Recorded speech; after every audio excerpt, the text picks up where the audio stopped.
తాత్కాలిక సాయుధ పోరాట విరమణ పార్టీ నిర్ణయం కాదు, అది అభయ్ వ్యక్తిగత అభిప్రాయమే. మావోయిస్టు పార్టీ తెలంగాణ అధికార ప్రతినిధి జగన్ ప్రకటన.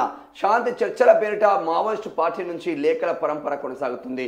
నిన్నటి వరకు పార్టీ కేంద్ర కమిటీ అధికార ప్రతినిధి మల్లోజుల వేణుగోపాలరావు ఆలియాస్ అభయ్ ఆలియాస్ సోను పేరిట లేఖలు విడుదల కాగా, తాజాగా శుక్రవారం తెలంగాణ రాష్ట్ర కమిటీ అధికార ప్రతినిధి జగన్ పేరిట వెలువడింది.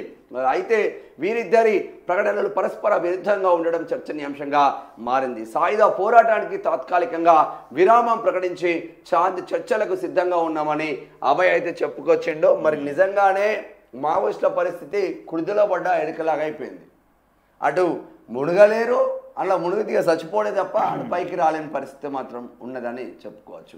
అందుగురించే చాలామంది బడా బడా బడా బడా మావోయిస్టులు కూడా 43 సంవత్సరాలు 45 సంవత్సరాలు సుదీర్ఘ ప్రయాణం చేసిన వాళ్ళు కూడా జనజీవన స్రవంతిలోకి వస్తున్న పరిస్థితి. ఆరోగ్యాలు సహకరించగా అనారోగ్యాల పాలై అడుంటిగా పిట్టల్లా చచ్చిపోడు తప్ప వేరే ఆప్షన్ లేక ఆపరేషన్ కగారాన్ని పెట్టి శాటిలైట్లతో వాళ్ళు ఏ తొర్రల దాక్కున్నా కూడా, ఏ గుహల దాక్కున్నా కూడా శాటిలైట్ చిత్రాలతో వాళ్ళని వెలికి తీసి అక్కడ బలగాలను పంపి మట్టు పెట్టుతున్న పరిస్థితి మాత్రం ఉన్నది. ఎక్కడికక్కడ తూటాలకు బలవుతున్న మా నక్సలైట్లను మాత్రం చూస్తూ ఉన్నాం. ఇప్పటికే 366 మంది బలైనట్టు ఇక్కడ వార్తా కథనాలలో వచ్చిన నేపథ్యంలో మరి ఎందుకు వీళ్ళిద్దరి మధ్యలో విభేదాలు వచ్చినాయి?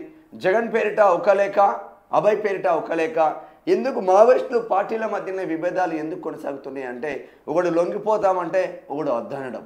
ఇక దీంతోనే చాలా పెద్ద ఎత్తున డ్యామేజ్ జరిగే అవకాశం ఉంటుంది.